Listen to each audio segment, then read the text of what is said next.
E aí galera, tudo certo com vocês? Estamos de volta para mais um episódio do Dossiê do Plástico. No episódio anterior, a gente comentou um pouco sobre o petróleo, a matéria-prima da maioria dos plásticos que estão disponíveis para a gente no mercado. E falou também um pouco sobre as origens dos plásticos biodegradáveis, certo? No episódio de hoje, a gente vai falar sobre um dos pilares e um dos motivos principais por a gente ter feito esse projeto junto com vocês, que é a educação ambiental. Sem ela, fica praticamente impossível da gente mudar a nossa postura, o nosso comportamento em busca de um futuro mais sustentável e mais saudável para todos nós.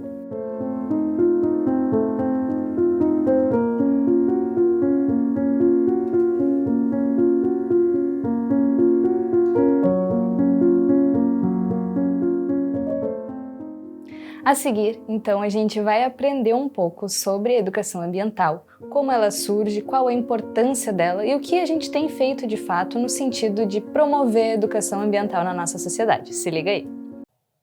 Quando tu percebeu que não precisa de canudo para tomar um refrigerante? Sabia que essa reflexão ela vem a partir da educação ambiental?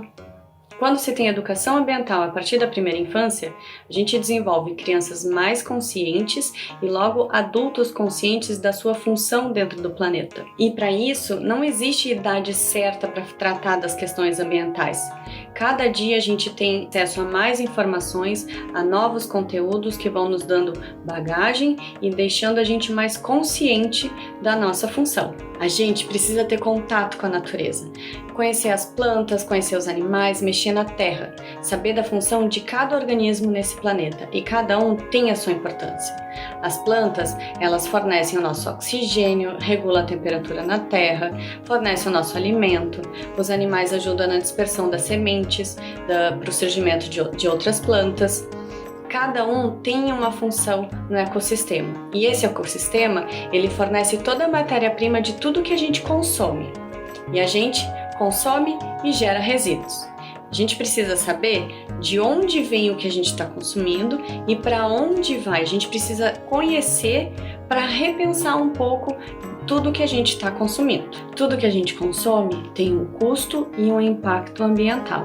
Então a gente pode pensar de onde está vindo esse material, o tempo que o planeta levou para produzir isso, essa extração desse material, dessa matéria-prima, o tempo que leva para ser feito, todo o recurso que é usado para ser produzido. E depois que a gente consome, a gente pode pensar para onde está indo, o que é feito com esse material que eu descartei, que eu não usei mais. Então a gente pode pensar que uma sacola que eu deixar de usar, vai ser, é só uma sacola. Mas uma ação que eu fizer vai ter uma importância, porque se eu e mais outras pessoas tiverem, serão algumas sacolas a menos. Então, cada ação é importante. As ações individuais têm importância no impacto que a gente vai gerar. No nosso dia a dia, a gente precisa de coisas práticas e a gente é estimulado a consumir constantemente. Então, a gente precisa ser responsável antes, durante e depois de consumir algum produto. Será que eu preciso mesmo daquele produto? Eu necessito daquilo? Eu não posso reduzir aquele produto? E depois? Será que eu não posso dar algum outro fim, alguma outra função para aquele produto dentro da minha casa? E na sequência, será que a gente não pode reciclar aquele produto? Isso são os 3 R's: reduzir, reutilizar e reciclar. A gente precisa ter consciência desses 3 passos, saber que a gente pode fazer isso. Ou a gente pode reduzir, ou a gente pode reutilizar e a gente pode reciclar. E com isso, a gente está tendo o cuidado no processo dos 3 R's. A gente está reduzindo o consumo, reutilizando o produto ou então reciclando o produto para um outro material. E se a gente não está usando os 3 R's, a gente vai precisar do 4º R, que é repensar. E com isso, a educação ambiental ela tem um papel fundamental, que é informar, dar conhecimento, dar bagagem para a gente ter a consciência da função de cada um no ambiente. Olá, eu sou Douglas Giliotti, diretor da Reconecta, negócio social especializado em educação para a sustentabilidade, que engloba a educação ambiental, que é fundamental na formação de indivíduos com pensamento crítico e propositivo para uma sociedade mais sustentável, em que o bem-estar coletivo seja tão importante quanto o bem-estar individual.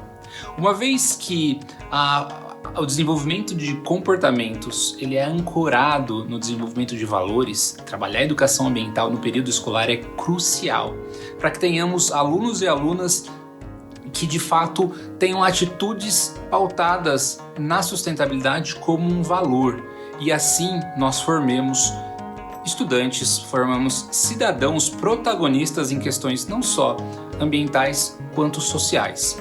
No caso do plástico, por exemplo, a educação ambiental ela permite com que estudantes saia, pense para além de um modelo superficial ou linear de causa e consequência, para pensar e propor ações que considerem uma visão sistêmica e humanizada do problema e que de fato considere toda a complexidade e interdependência deste tema para uma solução que de fato funcione. E como já dizia Robert Gilman, nós não temos problemas ambientais, temos apenas sintomas ambientais de problemas humanos. E é a educação, sobretudo a ambiental, que nos permite a conseguir lidar com esses problemas para de fato conseguirmos nos conectar e conservar o meio ambiente e criar relacionamentos mais harmoniosos e mais justos em comunidade. Se você quer conhecer mais, se aprofundar mais sobre o tema, convido a conhecer os materiais disponibilizados gratuitamente no site da Reconecta, com 2 T's. E se você quer agir e transformar, agir em comunidade, também convido a conhecer o movimento Escolas pelo Clima, um movimento totalmente gratuito, é a maior comunidade de escolas comprometidas com a questão de mudanças climáticas do Brasil, em que a escola torna-se signatária e recebe acesso a encontros, materiais e uma comunidade de troca para fazer a educação ambiental na prática. Muito obrigado, gente. Tchau, tchau. Muito legal, né, galera? Realmente a gente consegue ter uma dimensão do quão importante é promover a educação ambiental.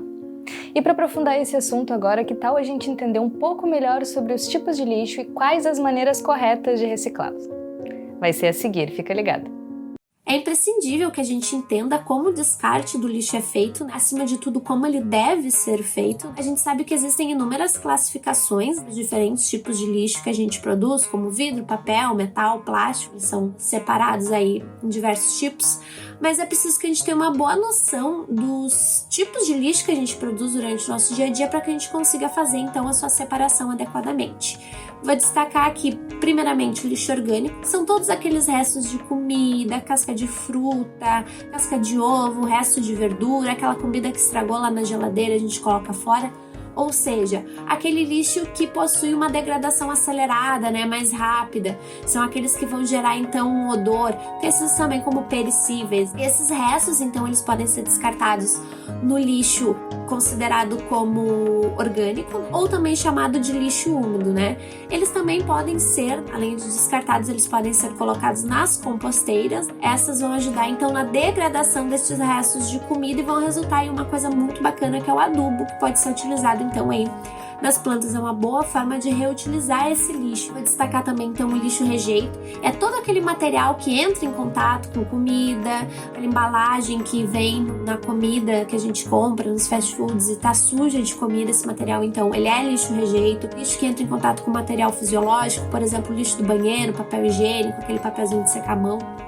Tudo isso, então, é lixo rejeito. Esses eles vão direto para os aterros, porque não tem a possibilidade, não tem um meio de que se faça a sua reutilização ou reciclagem, então eles não vão para nenhuma coleta seletiva, coisa do gênero, eles vão direto para os aterros. A gente vai ter também o lixo seco, que é todo aquele material que é possível de ser reciclado, como, por exemplo, garrafa PET, jornal, isopor, caixa de papelão, caixinha de leite, todo esse material que é possível de ser reciclado.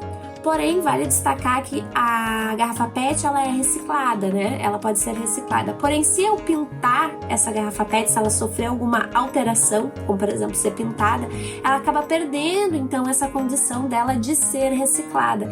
E daí ela vai passar então a ser tratada como lixo rejeito e não mais como lixo seco, não pode ser reciclado. Também vamos ter o lixo como metal, vidro e papel, que são materiais então aptos para a classificação de lixo seco, por causa do seu potencial também de reciclagem. A gente sabe que é muito tranquilo reciclar papel, vidro e metal, né? Mas eles são subdivididos, então, para essas estações específicas de coleta seletiva, específicas, então, para o seu processo de reciclagem. Então, o papel vai para uma coleta seletiva específica do papel, onde ele vai ser reciclado, o vidro para outra, o metal para outra e assim por diante. Eles não vão ser, então, direcionados para aterros sanitários.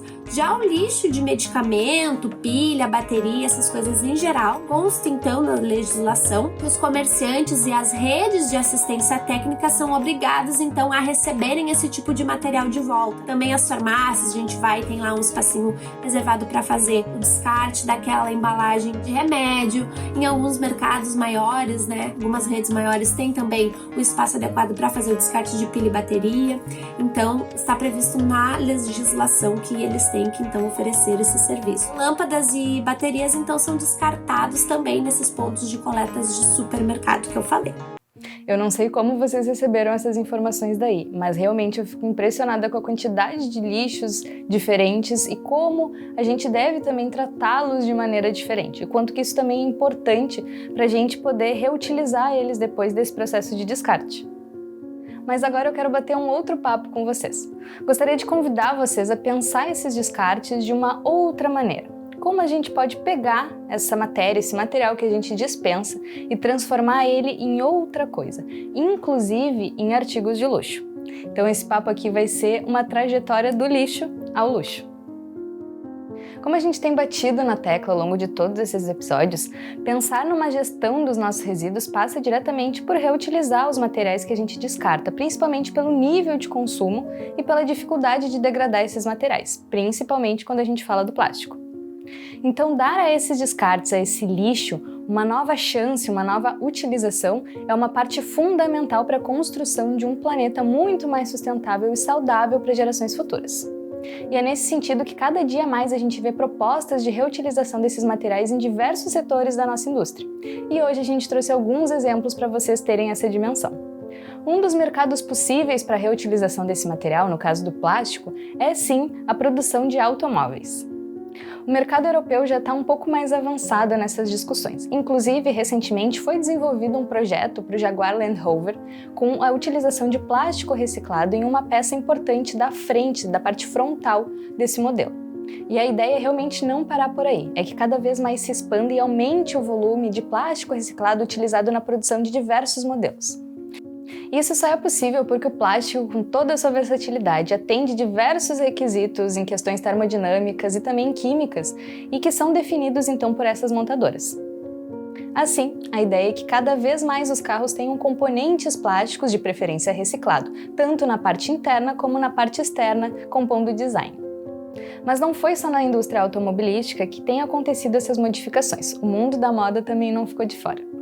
Uma das iniciativas que a gente destaca aqui é do estilista brasileiro Edson Edel. Ele lançou uma coleção inteira de vestidos de festa feitos exclusivamente de plástico reciclável.